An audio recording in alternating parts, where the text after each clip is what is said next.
మన ప్రార్థన, మన ఆరాధన, మన విజ్ఞాపన, మన లోబడితత్వము అన్ని విషయంలో కూడా మాట తీరు దేవుడికి మహిమ రావాలి. హల్లెలూయా. అంతేనండి, దేవుడి కోసమే తప్పించి కానీ మనం ఏర్పాటు వాడమండి. మనలో అతిశించడానికి ఏమీ కూడా లేదు, క్వశ్చన్ కూడా లేదండి మనకి. కానీ అంత గొప్పవాడైన పౌలే అంత తగ్గించుకున్నాడు. మనం ఎవరమంటే చచ్చిన వారిని దేవుడు మనల్ని బ్రతికించాడండి.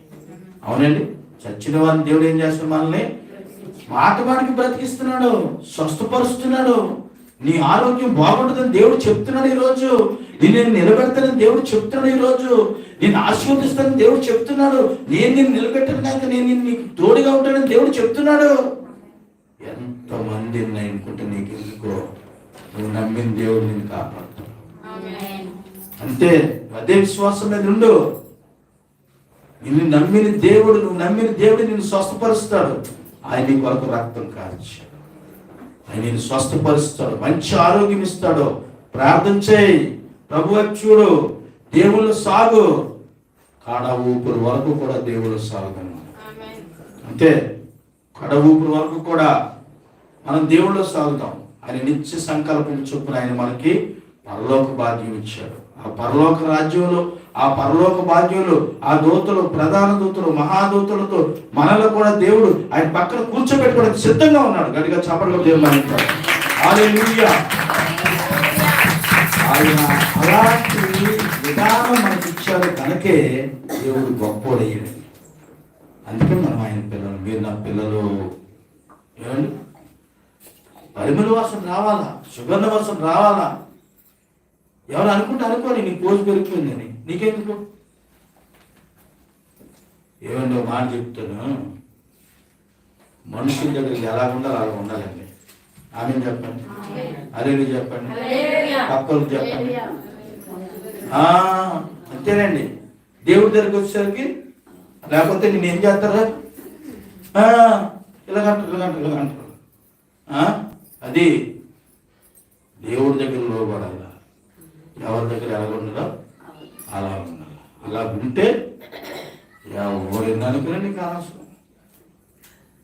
దేవుడు నిత్యము కూడా ప్రార్థన ఉండాలి.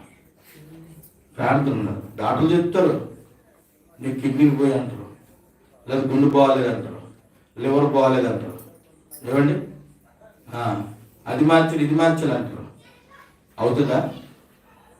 బాగున్న తీసుకెళ్తున్నారు ఆసుపత్రికి, వాళ్ళు చనిపోతున్నారు. ఎందుకు తీసుకెళ్తారో ఎవరికి తెలియట్లేదు, వాళ్ళు ఎందుకు చనిపోతారో వాళ్ళకి తెలియట్లేదు. వద్దంటే వినరు, వద్దామని చెప్పేవనుకో ఎందుకు వచ్చిన బాధ. బతికినంత కాలం శుభ్రంగా ఇంటి దగ్గర బతికేసి దేవుడు పిలుపుని పట్టుకుని వెళ్ళిపోదాం. అంతే. ఎందుకు? మనం అంత ధనవంతులం కాదు.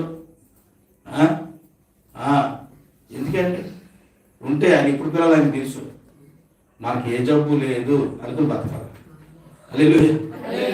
చెప్పండి, నాకు ఏ జబ్బు లేదు, నాకు ఏ జబ్బు లేదు. యేసే నాతో ఉన్నాడు. ఆయన నా తండ్రి, స్వస్థపరుస్తా, నా కోసం రక్తంగా వచ్చాడు.